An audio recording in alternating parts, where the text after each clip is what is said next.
नमस्कार, मैं हूं अंकिता। न्यूज रूम 7 में आपका स्वागत है। आइए रुक करते हैं खबरों की ओर। राजधानी भोपाल की आईएसबीटी नगर निगम ऑफिस में बजट को लेकर चर्चा की गई, जिसमें नगर निगम अध्यक्ष किशन सूर्यवंशी ने बताया है कि भोपाल नगर निगम का आज दूसरा बजट आया है और इस बजट में सभी ऐसे मत समाहित किए गए हैं जो कि शहर के विकास के लिए बहुत जरूरी हैं और उन मुद्दों में पर्याप्त राशि का प्रावधान किया गया है। और मैं ये कह सकता हूँ कि भोपाल नगर निगम का यह दूसरा बजट सभी लिहाज से अच्छा है।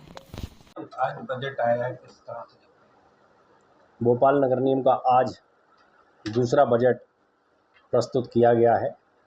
इस बजट में सभी ऐसे मद समाहित किए गए हैं जो शहर के विकास के लिए ज़रूरी हैं और उन मदों के लिए में पर्याप्त राशि का प्रावधान किया गया है। मैं ये कह सकता हूँ कि भोपाल नगर निगम का दूसरा ये बजट सभी दृष्टि से बहुत महत्वपूर्ण है, विकास की दृष्टि से महत्वपूर्ण है और निश्चित रूप से इस बजट से अब भोपाल की विकास की रफ्तार और तेज़ी से दौड़ सकेगी। इस बजट में छोटे छोटे बच्चों के लिए नए खेल स्थान, जो छोटे स्थान है पर जिनको खेल स्थान के रूप में विकसित किया जा सकता है, उसके लिए भी पर्याप्त राशि का प्रावधान किया गया। शहर के अंदर नदी नालों को जो व्यवस्थित करने का काम है और उसकी आवश्यकता जो महसूस होती है, उनके संधारण, उनकी रिपेयरिंग, उनके नवीन निर्माण के लिए भी पर्याप्त राशि का प्रावधान है। शहर के अंदर पार्कों को बनाने के लिए पर्याप्त राशि का प्रावधान है। शहर की सड़कें ठीक करना, नवीन सड़कें बनाना, इसके लिए भी पर्याप्त राशि का प्रावधान है। तो मैं ये कह सकता हूँ कि ये नगर निगम का हमारा महत्वपूर्ण बजट सभी के लिए एक विकास उन्मुख भी सिद्ध होगा।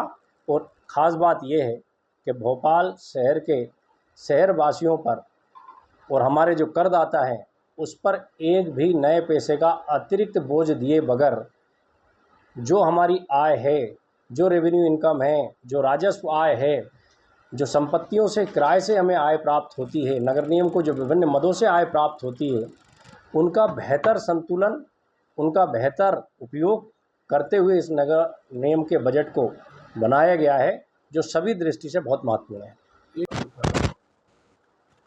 माननीय पार्षद महोदय द्वारा सदन में इस बात की चर्चा की गई प्रश्न के माध्यम से, श्रीन जी द्वारा कि मृत कर्मचारी की सैलरी वर्तमान में भी निरंतर निकल रही है।